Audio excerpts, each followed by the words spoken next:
Assalamualaikum warahmatullahi wabarakatuh. Di tengah gemerlap nama para sahabat yang dikenal karena keberanian dan kejayaan, ada satu kisah yang tampak sederhana, namun justru mengguncang hati siapapun yang mendengarnya. Inilah kisah Abu Dujanah radhiyallahu anhu, seorang sahabat yang bukan hanya gagah di medan perang, tetapi juga sangat menjaga dirinya dari perkara yang haram, bahkan ketika tak ada seorang pun yang melihatnya. Sebelum kita masuk ke dalam kisahnya, alangkah baiknya kalau kalian subscribe channel Agus Ngap ini, agar kalian tidak ketinggalan video-video kisah menarik selanjutnya. Dan jangan lupa like video ini agar Mimin lebih semangat lagi bikin video-video kisah menarik berikutnya. Ia adalah Abu Dujanah radhiyallahu anhu, pahlawan perang Uhud, pendekar yang ditakuti musuh, sahabat Rasulullah dari kabilah Khazraj. Tapi hari ini kita tidak membahas pedang, perisai, maupun kemenangan. Kita akan menyelami sisi lain dirinya, sisi seorang ayah yang miskin, yang lebih takut satu gigitan makanan haram daripada mati di medan perang. Dan dari sinilah sebuah kisah indah bermula.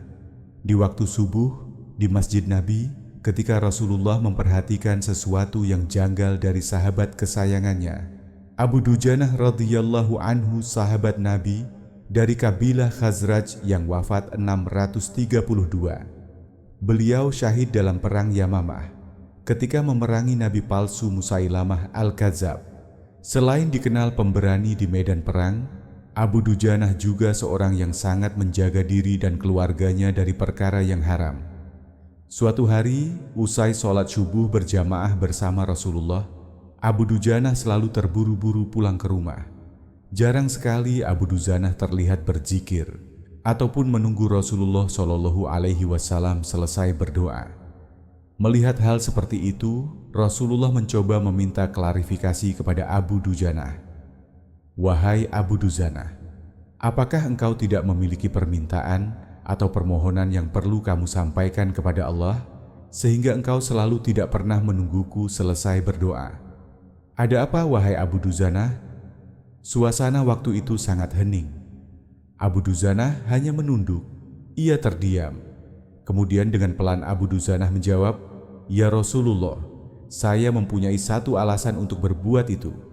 Katanya Abu Dujanah, "Apa alasanmu wahai Abu Dujanah? Coba ceritakan kepadaku."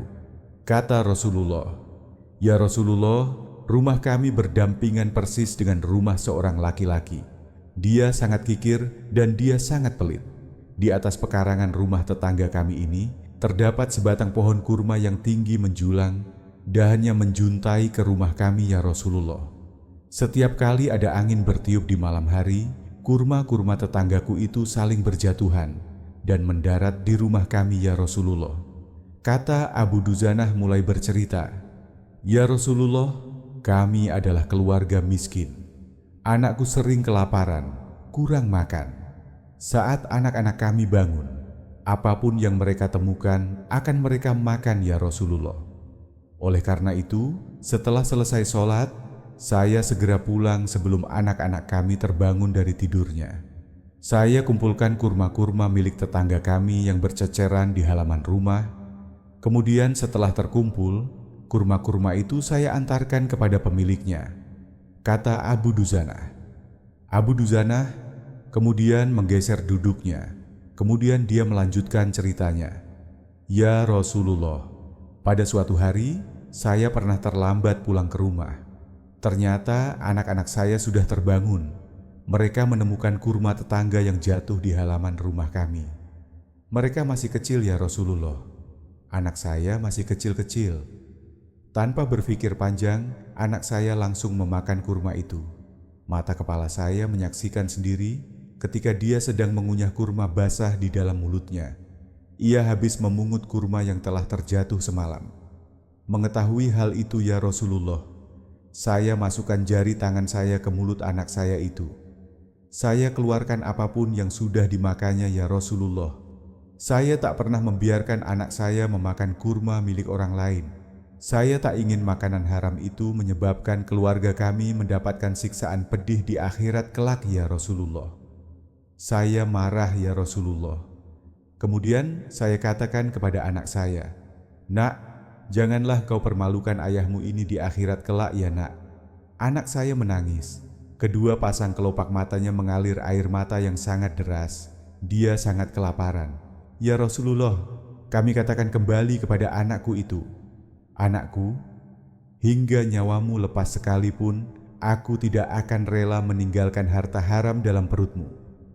Seluruh isi perut yang haram itu akan aku keluarkan dan akan aku kembalikan bersama kurma-kurma yang lain kepada pemiliknya yang berhak.'" Suasana pagi itu sangat hening. Mendengar hal itu, mata Rasulullah Shallallahu Alaihi Wasallam berkaca-kaca.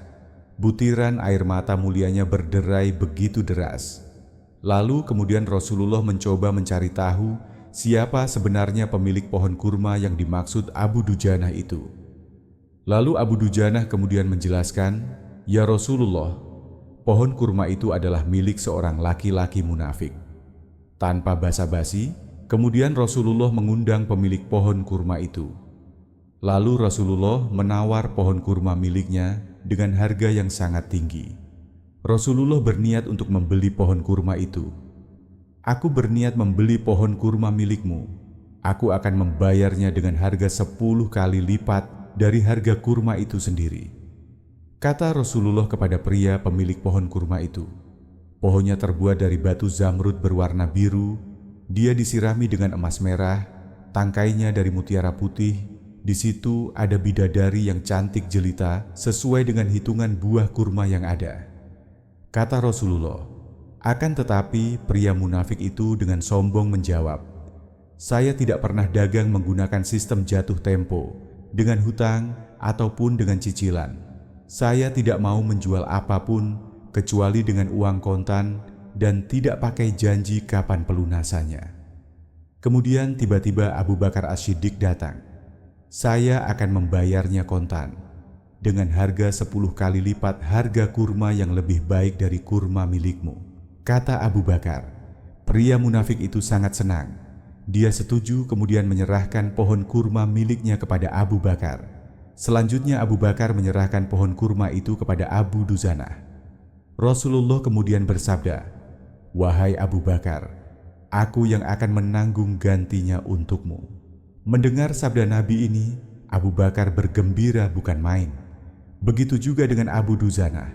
Si munafik itu segera pergi. Dia berjalan pulang, kemudian mendatangi istrinya. Lalu ia bercerita tentang kisah yang baru saja terjadi.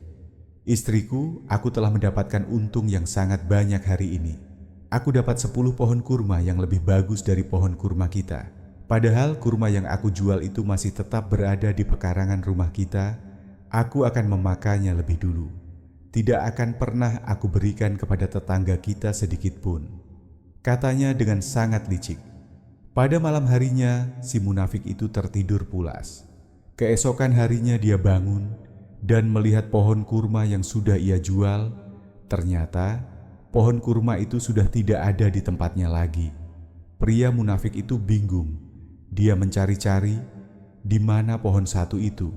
Ternyata pohon kurma miliknya sudah berpindah posisi. Kini pohon kurma itu berdiri di atas tanah milik Abu Dujanah.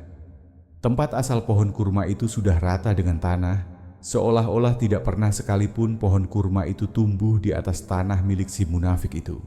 Masya Allah, ini adalah salah satu mukjizat Rasulullah yang menjadi berkah bagi Abu Dujanah. Sejak saat itu Abu Dujanah dan keluarganya tidak pernah merasa ragu dan takut untuk memakan kurma dari pohon itu lagi.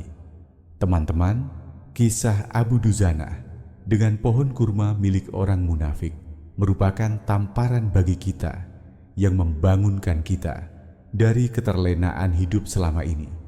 Di zaman ini betapa manusia sangat mudahnya mengambil yang sebenarnya bukan haknya, bukan miliknya. Seakan-akan Allah tidak melihat apa yang dilakukan manusia. Seakan-akan tidak takut pada ancaman dan azab Allah terhadap orang yang mengambil yang bukan haknya.